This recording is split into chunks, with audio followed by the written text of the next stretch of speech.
আচ্ছা, শাস্ত্রে বলা হয়েছে শ্রীমদ্ ভাগবত পাঠ করতে প্রত্যেককে, কিন্তু এই শ্রীমদ্ ভাগবত কেন পাঠ করব আমরা, তা কি আমাদের জানা আছে?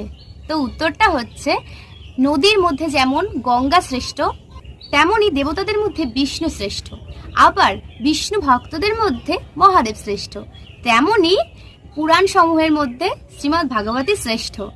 এই শ্রীমদ্ ভাগবত সমস্ত বেদান্তের সার। আর এই শ্রীমদ্ ভাগবত পাঠ করলেও শ্রবণ করলে আমাদের সমস্ত ভয় মোহ শোক পালিয়ে যায়, অর্থাৎ নাশ হয়। শাস্ত্রে বলছে কলিযুগে যেখানে এই ভাগবত অবস্থান করে সেখানে শ্রীহরি দেবতাদের সহিত বসবাস করে, এমনকি সেখানে নদী তীর্থ সমূহ এবং সরোবর উপস্থিত থাকে।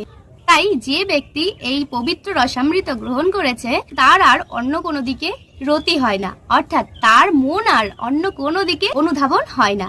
তাই প্রত্যেককে বলবো, হাত জোর করে বলবো, সবাই শ্রীমদ্ ভাগবত পাঠ করো এবং কৃষ্ণ নাম করো, কৃষ্ণকে ভালোবাসো। হরি বল হরি বল।